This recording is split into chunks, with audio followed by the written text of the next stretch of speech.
Tu penses qu'acheter en Thaïlande, c'est juste payer un prix et signer? Détrompe-toi, entre les taxes, les frais cachés, les pièges administratifs, ton achat peut te coûter bien plus que le prix affiché. Acheter, c'est facile. Comprendre combien ça te coûte vraiment, c'est là que ça devient difficile. Aujourd'hui, je vais te décortiquer tous les frais à l'achat et à la revente.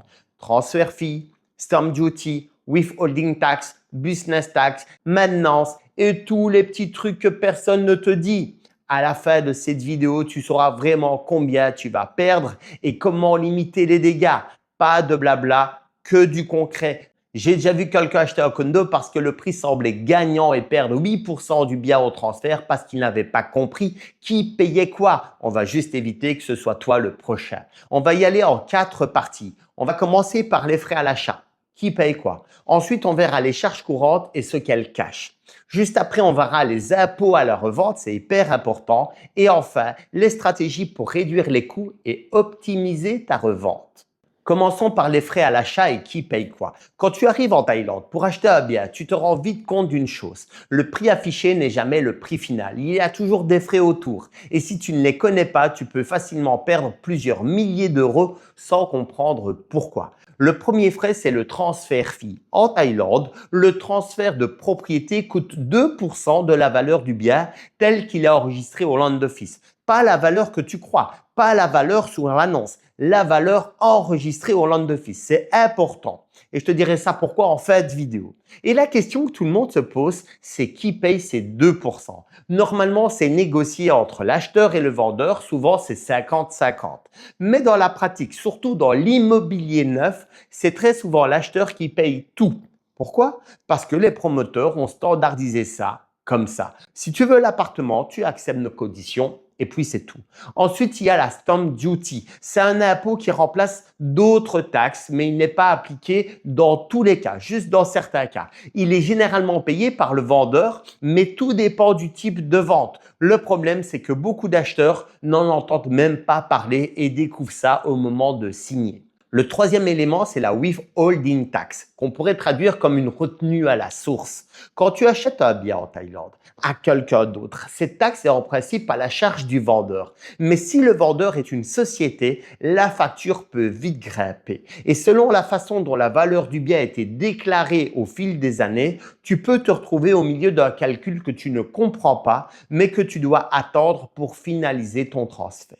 Le quatrième point, c'est le Specific Business Tax, souvent abrégé en Business Tax. Là, on parle d'une taxe de 3,3% sur la transaction si le vendeur revend son bien avant 5 ans de possession. Encore une fois, c'est à la charge du vendeur. Mais certains essayent de faire porter ça à l'acheteur en douce, surtout quand l'acheteur est étranger. C'est facile pour eux. L'acheteur étranger ne maîtrise pas les règles en Thaïlande. C'est pour ça que je le répète tout le temps, tu dois savoir exactement ce qui t'incombe et ce qui n'est pas pour toi. Et la réalité, c'est que beaucoup de ces frais sont négociables. Mais pour négocier, il faut déjà savoir qu'ils existent. Tu ne peux pas négocier ce que tu ne comprends pas. Et c'est comme ça que des gens perdent 3, 4, parfois 5% du prix total juste parce qu'ils ont fait confiance au vendeur ou en tout cas à l'agent immobilier sans vérifier quoi que ce soit. Ce que tu dois retenir, c'est simple. Avant de t'engager, demande toujours un tableau clair, écrit, détaillé et signé de qui va payer quoi sur les bases de quel taux,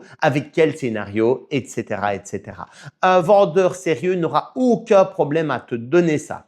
Un vendeur flou, lui, il va essayer de gagner du temps et d'attendre le jour au Land Office pour t'annoncer les frais. Et si ça arrive, tu te retrouveras souvent coincé, déjà engagé et aucune marge de manœuvre possible. Je le répète encore et toujours, fais attention aux agents immobiliers. En partie 2, on va parler des charges courantes et ce qu'elles cachent. Une fois que tu as payé le bien et les frais de transfert, tu dis que c'est fini. En réalité, ça commence parce que l'immobilier en Thaïlande, ce n'est pas seulement ce que tu payes le jour où tu achètes, c'est aussi ce que tu payes tous les mois, tous les ans et parfois sans aucune explication. La première chose, c'est le fonds de réserve que tu payes une seule fois au moment où tu reçois ton condo. En gros, c'est l'argent que la copropriété met de côté pour les très gros travaux. Réparer la piscine, changer les ascenseurs, refaire la toiture, tout ce qui coûte très cher. Et ce montant peut varier énormément. Certains projets te demandent un fonds de réserve raisonnable, D'autres te balancent un montant énorme parce qu'ils savent très bien que les charges seront trop faibles pour couvrir les travaux futurs. Si tu vois un fonds de réserve disproportionné, demande-toi pourquoi. Ensuite, tu as les charges de maintenance, ce qu'on appelle souvent les common fees. C'est ce que tu payes tous les mois ou peut-être tous les ans pour faire tourner la copropriété. Alors, ça comprend un tas de choses. L'entretien, la sécurité, l'électricité des parties communes, le nettoyage de manière générale, la gestion administrative, le jardinage, la piscine, le staff. Bon, tu as compris, il y en a pour tout le monde. C'est la vie quotidienne finalement de ton immeuble. Et le gros problème, c'est que ces charges peuvent doubler ou tripler d'un projet à l'autre. Un condo peut te coûter 20 bahts, c'est-à-dire 50 centimes d'euros le mètre carré, et un autre pourrait te demander plus d'1 euro, 1,10 €, 1,20 € au mètre carré. Ça fait une énorme différence, surtout si tu as un grand appartement. Pour exemple, mes appartements, ça va vraiment du simple au double. Actuellement, je suis dans mon 80 mètres carrés, je paye seulement 50 centimes au mètre carré. C'est vraiment pas cher. J'ai un appartement qui fait 32 mètres carrés, là, je paye 1 € du mètre carré. Et ce que beaucoup oublient, c'est que ces charges peuvent augmenter avec le temps.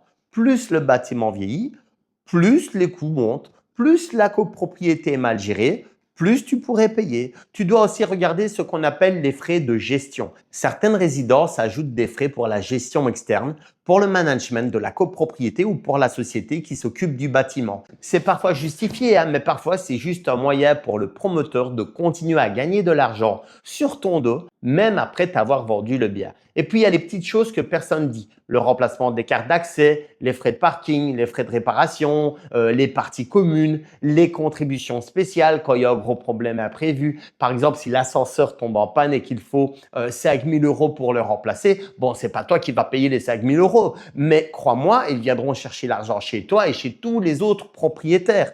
Donc, si vous êtes 100 dans l'immeuble, 5 000 € divisé par 100, ça fait 50 € qui viendront te chercher dans ta poche. Donc, ne regarde jamais seulement le prix d'achat, regarde la santé financière de la copropriété, les comptes, les procès-verbaux, les réunions, les décisions, les travaux planifiés, parce que c'est là que tu vas perdre ou gagner de l'argent sur le long terme. La vérité, c'est qu'un immeuble mal géré peut te coûter plus cher en charges annuelles qu'un appartement qui se trouve dans un immeuble qui est plus cher à l'achat, mais qui est bien administré. Et ça, la plupart des gens ne le comprennent qu'après. Toi, tu le comprends maintenant.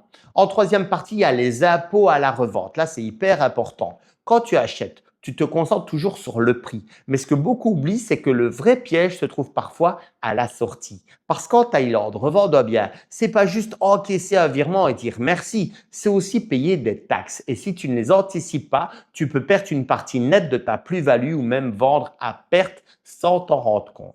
La première taxe importante, c'est la withholding tax, la retenue à la source. À la revente, elle est presque toujours obligatoire. Elle est calculée selon la valeur enregistrée du bien et la durée de détention. Plus tu as gardé le bien longtemps, plus le calcul change parce que la Thaïlande considère une forme d'amortissement sur la valeur. Mais attention, ce calcul n'a rien à voir avec la valeur du marché ni avec le prix que tu as payé. Il est basé uniquement sur ce que le Land Office a enregistré au moment de ton achat et au fil du temps. Et c'est là que beaucoup se font surprendre. Le montant peut être plus élevé que ce qu'ils pensaient. D'où l'importance à l'achat de déclarer le prix officiel. Si tu achètes par exemple pour 3 millions, tu dis au Land Office que tu l'as acheté 3 millions et pas 2 millions. Parce que l'idée d'annoncer 1 million de moins, c'est de se dire je vais payer, souviens-toi, 50-50 de 2% d'impôt en moins à l'achat sur 1 million, c'est-à-dire pas grand-chose. Mais c'est à la revente que tu pourrais perdre de l'argent. Surtout qu'ensuite, il y a le fameux business tax de 3,3%. Lui, il s'applique si tu revends ton bien avant 5 ans de détention. On peut résumer ça très simplement. Si tu revends trop vite, la Thaïlande considère que tu fais du business, pas de la résidence, et donc tu payes 3,3%. C'est pas rien sur un condo d'1 million de bahts, mais c'est déjà 33 000 bahts. Mais sur un condo de 5 millions, ça commence à piquer. Pour info, 1 million de bahts équivaut à peu près à 25-26 000 €.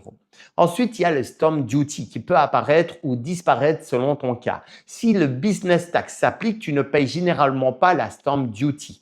Si la business tax ne s'applique pas, tu peux te retrouver avec une stamp duty à régler. Là encore, c'est le vendeur qui doit payer. Mais comme tu le sais, en Thaïlande, tout est négociable et certains essayent toujours de faire porter une partie du fardeau à l'acheteur, même quand ce n'est pas son rôle. Tu dois aussi garder en tête une chose très simple. La valeur déclarée au land office influence énormément les taxes que tu vas payer à la revente. Et ce que beaucoup de gens ne comprennent pas, c'est que certains promoteurs sous-déclarent la valeur pour payer moins au moment de l'achat, mais le jour où tu revends, c'est toi qui payes la différence. C'est ce que je viens de te dire il y a 2 minutes. Tu gagnes un peu le jour où tu achètes, mais tu perds beaucoup le jour où tu revends. Et dernier point, à la revente, il n'y a pas de capital gain taxe comme en Europe. Pas d'impôt direct sur la plus-value. Ça, c'est la bonne nouvelle, mais ça ne veut pas dire que tu ne payes rien. La Thaïlande a simplement intégré les impôts autrement à travers les taxes, donc le withholding tax, le business tax, le stamp duty. C'est la même logique. L'État prend sa part, beaucoup moins qu'en Belgique, certainement moins qu'en France également, mais il prend quand même sa part. Ce que tu dois retenir, c'est que revendre en Thaïlande, ça se prépare bien avant de se dire je vais vendre. Tu dois comprendre les règles avant d'acheter, pas après, parce que celui qui découvre les taxes le jour où il se trouve au land office, c'est toujours celui qui perd de l'argent. Celui qui les a anticipés, il a pu les comprendre, les calculer et éviter de payer trop cher. On va parler de stratégie parce que oui, tu peux réduire une partie de ses coûts et surtout, tu peux éviter de te faire piéger le jour où tu revends. La première stratégie, c'est d'anticiper les taxes dès l'achat. Quand tu achètes un bien, tu ne dois jamais te contenter du prix affiché. Tu demandes immédiatement qui paye le transfert fee, à quel niveau, à quelle échelle, qui paye le business tax s'il y en a, comment la valeur sera déclarée au land office. Ce sont des détails qui peuvent te faire gagner ou perdre des milliers d'euros. Un bon investisseur pense déjà à la revente au moment où il signe l'achat. Deuxième stratégie, éviter les reventes rapides sans raison valable. Je te l'ai dit, si tu revends avant 5 ans, tu déclenches automatiquement le business tax qui est de 3,3%. Est-ce que ça vaut vraiment la peine? Parfois oui, mais souvent non. Si ton objectif est la rentabilité, tu dois intégrer ces 5 années dans ton calcul. Troisième stratégie, évite les projets sous-déclarés. Certains promoteurs immobiliers t'expliquent qu'ils déclarent ton condo à une valeur plus basse pour t'aider à payer moins de frais. L'histoire, elle est jolie, mais la réalité, c'est que tu vas payer plus à la sortie. Un transfert sous-déclaré, c'est comme un cadeau empoisonné. Tu souris le jour où tu reçois les clés et tu pleures le jour où tu dois les rendre. Quatrième stratégie, c'est de bien choisir ton condo, mais surtout sa gestion. Un condo bien géré, c'est moins de charges, moins de réparations imprévues et une valeur de revente plus stable. Un condo mal entretenu, c'est exactement l'inverse. Tu payes plus chaque année et tu revends moins cher. La gestion, c'est la santé du bâtiment. Tu n'achètes pas seulement des murs, tu achètes la manière dont ils seront entretenus pendant les 10 prochaines années. Cinquième stratégie, documenter toutes les rénovations. Si tu fais des travaux, garde tout. Facture, photos, devis, contrat. Ça peut te permettre d'appuyer la valeur de revente, de rassurer l'acheteur et parfois d'obtenir une meilleure déclaration au moment du transfert. Sixième stratégie, toujours comparer les offres des agents. En Thaïlande, la commission est payée par le vendeur, mais tous les agents ne se valent pas, tu peux me croire. Un bon agent immobilier te ramène un vrai acheteur. Il t'aide avec les papiers, il prépare la revente et il évite que tu te fasses avoir au land office. Un mauvais agent t'amène juste quelqu'un qui pose des questions et qui est prêt à payer. La septième stratégie, ne pas brader ton bien par peur. Et oui, le marché thaïlandais, il est plus lent que ce que les étrangers imaginent. Une revente peut prendre du temps. Mais ça ne veut pas dire que c'est ton bien qui n'a pas de valeur. Ça veut juste dire qu'ici, les transactions se font différemment. Si tu paniques, tu perds. Si tu es patient, tu gagnes. Ce que tu dois retenir, c'est simple. Si tu veux faire de l'immobilier en Thaïlande, tu dois connaître les règles du jeu. Pas pour devenir un expert, mais pour ne pas être le touriste qui paye tout parce qu'il n'a rien vérifié. L'immobilier ici peut être une très bonne opportunité, une très bonne, tu peux me croire. Mais seulement si tu prends le temps de comprendre comment tout ça fonctionne. Alors au final, l'immobilier en Thaïlande, ce n'est pas compliqué, c'est juste différent. Le problème, ce n'est pas les taxes, ce n'est pas les frais, ce n'est même pas les règles. Le vrai problème, c'est de croire que c'est pareil qu'en Europe. Quand tu connais les coûts, tu joues le jeu correctement. Quand tu comprends comment ça fonctionne ici, tu arrêtes de perdre de l'argent bêtement. Et quand tu prépares ta revente dès le premier jour, tu deviens un investisseur, pas un touriste qui signe sans réfléchir.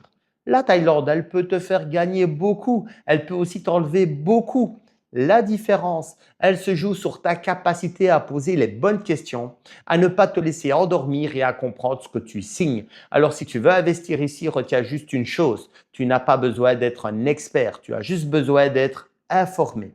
Et maintenant, tu l'es. Abonne-toi à la chaîne, active la petite cloche et tu seras certain de recevoir les prochains conseils. Dis-moi également ce que tu penses de cette vidéo et surtout, dis-moi en commentaire quel sujet tu veux que je traite sur l'immobilier en Thaïlande et je le ferai. Je te dis à tout bientôt. Salut!